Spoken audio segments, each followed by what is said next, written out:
கிறிஸ்துக்குள் பிரியமான தேவ ஜனமே, உங்கள் அனைவருக்கும் ஆண்டவராகிய இயேசு கிறிஸ்து நாமத்தினாலே வாழ்த்துக்கள்.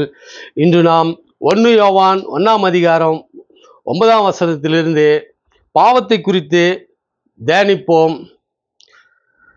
நம்முடைய பாவங்களை நாம் அறிக்கையிட்டால் பாவங்களை நமக்கு மன்னித்து எல்லா அநியாயத்தையும் நீக்கி நம்மை சுத்திகரிப்பதற்கு அவர் உண்மையும் நீதியும் உள்ளவராய் இருக்கிறார்.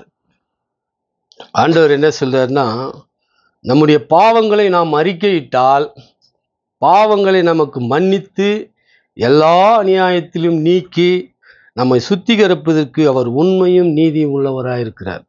இப்போ நாம் பாவத்தை அறிக்கையிடணும் ஆண்டவர்கிட்ட. ஏன்னா பாவம் இல்லைன்னு நம்ம சொல்ல முடியாது இல்லையா? ஏன்னா பாவம் இல்லைன்னு சொன்ன ஆண்டவர் என்ன சொல்றாருன்னா, நாம் பாவம் செய்யவில்லை என்போமானால் நாம் அவரை பொய்யர் ஆக்குகிறாய் இருக்கிறோம், அவருடைய வார்த்தை நமக்குள் இராது. இப்போ நாம் பாவம் செய்யவில்லைன்னு சொன்னோம்னா ஆண்டவர் பொய்யர் ஆக்குறவா இருக்கிறோம். அதனால ஆண்டவருடைய வார்த்தை நமக்குள் இராது. வார்த்தை நமக்குள்ள இராதுன்னா என்ன அர்த்தம்னா, தேவனுடைய வசனங்கள் நம்மக்கிட்ட இல்லைன்னு அர்த்தம். நம்ம ஆண்டவருடைய வசனத்தை தியானிக்கலை, படிக்கலை, நம்மக்கிட்ட அவருடைய வார்த்தை இல்லைன்னா நமக்கு என்ன நடக்கும்? எல்லா பாவங்களும் நம்மளை சூழ்ந்து கொள்ளும். இப்போ நம்ம பாவத்தை அறிக்கையிடணும். ஆண்டவர் சொல்றார் இல்லையா, தன் பாவத்தை அறிக்கையிட்டு விட்டு விடுகிறவன் இரக்கம் பெறுவான் அப்படின்னு. அது மாதிரி பாவத்தை அறிக்கையிடணும். அது நாம ஜெபத்தில் தான் அறிக்கையிடணும். அப்புறம் நமக்கு பாவமே இல்லை என்போமானால் நம்மை நாமே வஞ்சிக்கிறவர்களாய் இருப்போம், சத்தியம் நமக்குள் இராது. சத்தியம் தான் வசனம் இல்லையா? நானே சத்தியமும் வழியுமா இருக்கிறன்ற ஆண்டவரே, அந்த சத்திய வசனம் நமக்குள்ள இருக்காது அப்படின்றாரு. அவர் ஒளியில் இருக்கிறது போல நாமளும் ஒளியிலே நடந்தால் ஒருவரோடு ஒருவர் ஐக்கியப்பட்டிருப்போம். அவருடைய குமாரனாகிய இயேசு கிறிஸ்துவின் ரத்தம் சகல பாவங்களும் நீக்கி நம்மளை சுத்திகரிக்கும். இப்போ அவர் ஒளியில் இருக்கிறது போல நாமளும் ஒளியில் இருக்கணும். ஒளினாக்கா தெரியும் இல்லையா? வசனம். ஒளினா சத்தியம், ஒளினா புகழ். நானே உலகத்தின் ஒளியா இருக்கிறேன்றார் ஆண்டவர். நாம் ஆண்டவரோட ஒளியில ஐக்கியப்பட்டு இருப்போம். ஒளியில நடந்தா, வெளிச்சத்தில் நடக்கணும். இருட்டில் நடக்கிறது பாவம், ஒளியில நடக்கிறது நீதி. அப்போ ஆண்டவருடைய நீதினா வசனம். அதெல்லாம் படிச்சுதான் நாம இந்த உலகத்தில் உள்ள நீதியில நாம நடக்கணும். அப்போ நடக்கும்போது ஒளியாகிய ஆண்டவராகிய இயேசு கிறிஸ்துவோட நாம ஒருமனப்பட்டு இருப்போம், ஐக்கியப்பட்டு இருப்போன்றாரு. அவருடைய குமாரனாகிய இயேசு கிறிஸ்துவின் ரத்தம் சகல பாவங்களை நீக்கி நம்மளை சுத்திகரிக்கும். தான் பிதா குமாரன் பரிசுத்த ஆவியின் நாமத்தினால நாம ஞானஸ்தானம் கொடுக்குறாங்க இல்லையா?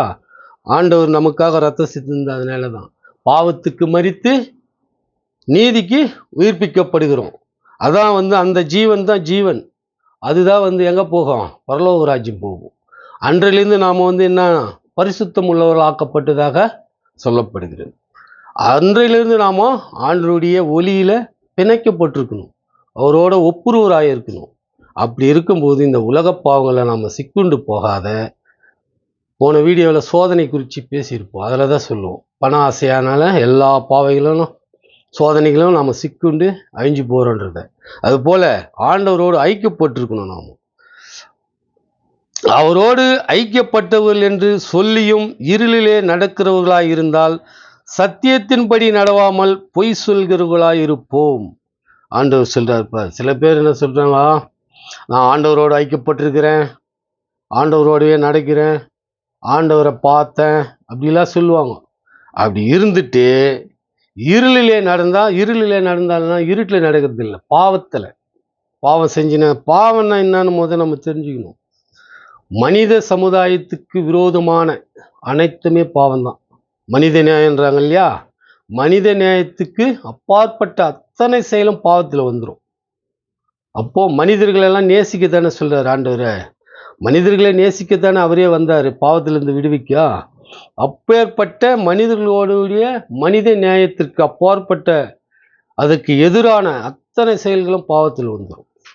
ஸோ சின்ன சின்ன தவறுகள் நாம் செய்தாலும் அதை ஆண்டவரிடத்துல மன்னிப்பு கேட்கணும் ஜெபத்தினால இல்லையா? தேவன் ஒளியா இருக்கிறார், அவரில் எவ்வளவேனும் இருள் இல்லை. இது நாங்கள் அவரிடத்தில் கேட்டு உங்களுக்கு அறிவிக்கிற விசேஷமாக இருக்கிறது. தேவன் ஒளியா இருக்கிறார். அவரிடத்துல எவ்வளவு வேணும், எவ்வளவு வேணும்னா கொஞ்சம் கூட இருள் இல்லை, சின்னதா துளி கூட இருள் இல்லை. இதை நாங்கள் அவரிடத்தில் கேட்டும் உங்களுக்கு அறிவிக்கிற விசேஷம். விசேஷம்னா முக்கியமா இருக்குதுன்றாரு. விசேஷம்னா முக்கியமானது. இதை சொல்லுவாங்கல்ல, விசேஷம்பா ரொம்ப முக்கியமான. வீட்டில் சாதாரணமாக நடக்கிற செயல்களுக்கும் பெரிதாக நடக்கிற செயல்களுக்கு என்ன சொல்லுவாங்க? விசேஷன்வாங்க. முக்கியஸ்தரெல்லாம் வருவாங்க இல்லையா, அதுக்காக விசேஷன்வாங்க. முக்கிய மனிதர்கள்னு சொல்லுவாங்க இல்லையா, அவர்கள்லாம் விசேஷித்தவர்கள்னுவாங்க. அதனால நாம் செய்கிற பாவங்களை ஆண்டவரிடத்துல வெளிப்படுத்தணும். ஆண்டவர்கிட்ட சொல்லிட்டு கேட்கணும். உங்கள் சந்தோஷம் நிறைவாக இருக்கும்படி இவைகளை உங்களை எழுதுகிறேன். என்ன சொல்கிறார் ஆண்டவர்னா, உங்கள் சந்தோஷம் நிறைவாக இருக்கணும்னா இதையெல்லாம் நீ செய்யணும் அப்படின்னு சொல்கிறார். ஒளியின் இடத்துல சேரணும், ஒளியின் இடத்துல ஐக்கியமாக இருக்கணும். ஒளின்னா நீதி, இருளுன்னா பாவம். பாவத்தில் நடக்கக்கூடாது. நான் ஆண்டவரோடவே இருக்கிறேன்னு சில பேர். ஆனால் அவர்களுடைய செயல்கள்லாம் நாம் கொஞ்சம் உன்னிப்பாக கவனிச்சோம்னா சில குற்ற குறைபாடுகள் இருக்கும். எல்லாரிடத்துலையும் இருக்கும், எங்கள் இடத்துல கூட இருக்கும். நாம தினசரி ஆண்டவர்கிட்ட ஜெபம் பண்ணும்போது அதை அறிக்கையிடணும். அறிக்கையிட்டு விட்டு விடணும். டெய்லி மன்னிப்பு கேட்பேன்னா டெய்லி கேட்கணும். வேற வழி இல்லை. நம்ம பிள்ளைங்க இருக்குது. சில பேர் சொல்லுவாங்க, கிறிஸ்தவர் அல்லாதவர்கள் என்ன சொல்லுவாங்கன்னா, இவங்க டெய்லி தப்பு பண்ணிட்டு மன்னிப்பு கேட்பாங்க அப்படின்வாங்க. டெய்லி தப்பு பண்ணிட்டு மன்னிப்பு கேட்குறோன்னா மன்னிப்பு கேட்டு தானே ஆகணும். நம்ம பிள்ளைங்க இருக்குது. நம்ம பிள்ளைங்களை நாம் என்ன சொல்லுவோம்? நம்ம பிள்ளைகளை என்ன சொல்லுவோம்? நம்ம குழந்தைய நீ தப்பு பண்ணிட்டு வரான், அதெல்லாம் செய்யக்கூடாதுப்பா அப்படின்னு கண்டிப்போம். அவன் இல்லைப்பா தெரியாமல் செய்யறான், இதுமாரி செய்ய மாட்டானுவான். சரி, இன்னொரு நாளைக்கு அதே மாதிரி, இன்னொரு நாளைக்கு அது மாதிரி, எப்பவுமே சின்ன சின்ன குற்றங்களில் மாட்டிக்கிட்டு தான் வருவாங்க. அப்போ நம்ம என்ன செய்வோம்? மன்னிச்சுட்டே தான் இருப்போம். அதுக்காக அடித்து விரட்டி விட்டுருவோமா, இல்லை வேற ஏதாவது தண்டனை கொடுத்துருவோமா? அதே போல தான் பிள்ளைக்கும் தகப்பனுக்கும் உள்ள உறவுதான் ஆண்டவராகிய இயேசு கிறிஸ்துவுக்கும் கிறிஸ்து உடையவர்களுக்கு. அதனால தகப்பன் மன்னிச்சுட்டே இருப்பாரு. என்ன ஒண்ணு, நம்ம தகப்பனோடு இருக்கிறதுனால இந்த ஆலோசனையெல்லாம் பெற்றுக்கொண்டு ஆண்டவருடைய வசனத்துல தியானமா இருந்து நாம ஜெபம் பண்ணிக்கணும்னா மிகப்பெரிய குற்றங்கள், உலகம் தண்டிக்கிற குற்றத்துல இருந்து தப்பிச்சுக்குவோம் இல்லையா? அது போல குற்றங்கள் செய்யாம சின்ன சின்னதானும் தினசரி அவருடைய நினைவில் இருக்கும்போது என்ன செய்யணும்? அந்த குற்றங்கள்ல இருந்து விடுபட்டுருவோம். இன்னைக்கு எவ்வளவு குற்றங்கள் இருக்குது. நியூஸ்லாம் நம்ம பார்க்கணும். நியூஸ்லாம் கேட்டால் மனசுக்கு ரொம்ப வலி. அவ்வளோ பெரிய குற்றமெல்லாம் இந்த பூமியில் இன்னைக்கு நடந்துன்னு இருக்குது. பெண்களுக்கு நடக்கிற அநீதிகள் பார்த்தீங்கன்னா மிகப்பெரிய அநீதிகள். குழந்தைய கூட விட்டு வைக்க மாட்டேன்றாங்க. யார்? அவர் உறவினர்களே தான் அதிகமாக செய்கிறாங்க அது மாதிரி அநீதியான செயலெல்லாம். அண்ணனே அது மாதிரி வேலையெல்லாம் செஞ்சுருக்காரு. கூட போகிற அண்ணன் சின்ன குழந்தைங்கள, பெண் குழந்தைங்கள. ஏன் இதெல்லாம் சொல்ல வரேன்னா, இது போன்ற குற்றங்களிலிருந்து பிள்ளைகளை நாம் காப்பாற்றணும்னா பெண்களை குறிச்சியான விழிப்புணர்வு பிள்ளைகள் வளரும் போதே சொல்லணும். பெண்களோட சகோதரியாகவும் சகோதரனாகவும் தான் அனைத்து பெண்களோடும் பழகணும். அடிக்கக்கூடாது, திட்டக்கூடாது, அவர்களை வன்முறையோடு பார்க்கக்கூடாது அப்படின்னு நாம் சின்ன பிள்ளைங்கள்லேருந்து வளரும் போதே சொல்லி வளர்த்தா தான் அந்த குழந்தைங்க ஆண் பிள்ளைகள் பெண்கள் மேலே ஒரு அன்பு இருக்கும், ஒரு பயம் இருக்கும், பெண்களை பாதுகாக்க முடியும். அதெல்லாம் எதில் இருந்து நாம் செய்ய முடியும்னா இத்தகைய செயலில் ஆண்டவருடைய வசனத்திலிருந்து தான் செய்ய முடியும். சரி, இது கிறிஸ்தவ மேலை நாட்கள், கிறிஸ்தவருக்கு தானே அவர்கள் நாட்டில் நடக்கலைன்னா அவர்கள் நாட்டில் நடக்குது. ஆனால் அந்த சின்ன சின்ன குழந்தை, 3 மாத குழந்தை, 6 மாத குழந்தை, 2 வயசு குழந்தையெல்லாம் செஞ்சு நான் இது வரையும் அங்கே கேள்விப்பட்டதில்லை. குழந்தைய அடித்து கொண்டுட்டு கேள்விப்பட்டிருக்கேன். இது மாதிரி வன்புறவு செய்கிற செயலை கேள்விப்பட்டதில்லை. அவர்கள் அங்கே இத்தகைய செயலில் பார்த்தீங்கன்னா அங்கே அவர்கள் துணி இல்லாமல் போனால் கூட அங்கே தொடுவதற்கு ஆட்கள் இல்லை. அவ்வளோ விழிப்புணர்வு அவர்களுக்கு உண்டு. அதே மாதிரி இந்த இல்லீகலான கான்டாக்ட் வச்சுக்கிறாங்க இல்லையா, முறை இல்லாமல் தெரியாமல், அத்தகைய செயலை அங்கே பார்க்க முடியாது. அவர் கணவனாக இருந்தாலும் மனைவியாக இருந்தாலும் மனைவி கிட்ட சொல்லிட்டு இன்றிலிருந்து நீயும் நானும் புரிஞ்சிடலான்னு சொல்லிட்டு போயிடுவார். அதே மாதிரி மனைவியும் இன்றிலிருந்து நீயும் நானும் புரிஞ்சிடலான்னு நட்பாக கை குத்துட்டு போயிடுவாங்க ஈஸியாக. அதுக்கு அவர்களுக்கு அங்கே நிறைய வாய்ப்பு, சூழல் எல்லாம் அமைஞ்சிருக்குது. எந்த பெண்ணும் எந்த ஆணையும் நம்பி அங்கே வாழ்கிறதில்லை, எந்த ஆணும் எந்த பெண்ணும் நம்பி அங்கே வாழ்கிறதில்லை.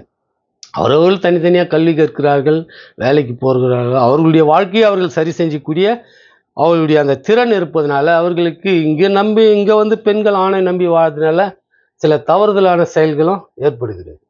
ஏன் இதை நம்ம சொல்ல வரோன்னா, குழந்தைங்களுக்கு சின்ன வயசுலேருந்து ஆண்டவருடைய வேதத்தை நாம கற்றுக் கொடுக்கணும். அவருடைய கற்பனைகளை நாம் கைக்கொள்கிறவர்களானால் அவரை அறிந்திருக்கிறோம் என்பதை அதனால் அறிவோம். அதுபோல் ஆண்டவர் கற்பனையெல்லாம் நம்ம கற்பனைனா அதான் ஆண்டவருடைய சட்டதிட்டங்கள், அவருடைய நியாயங்கள், அதையெல்லாம் நம்ம தெரிஞ்சுக்கணும். தெரிஞ்சுக்கினாதான் நாம் இத்தகைய செயல் எல்லாம் ஈடுபட மாட்டோம். அவரில் நிலைத்திருக்கிற எவனும் பாவம் செய்கிறதில்லை, பாவம் செய்கிற எவனும் அவரை காணவும் இல்லை, அவரை அறியவும் இல்லை. எல்லாம் அழகா ஆண்டவர் வசனம் சொல்றாரு பாரு. அவரில் நிலைத்திருக்கிற எவனும் பாவம் செய்யறதில்ல, பாவம் செய்கிற எவனும் அவரை காணவும் இல்லை, அவரை அறியவும் இல்லை அப்படின்றாங்க. ஸோ இத்தகைய செயல்கள்லாம் நாம நீ பார்க்கணும் இல்லையா?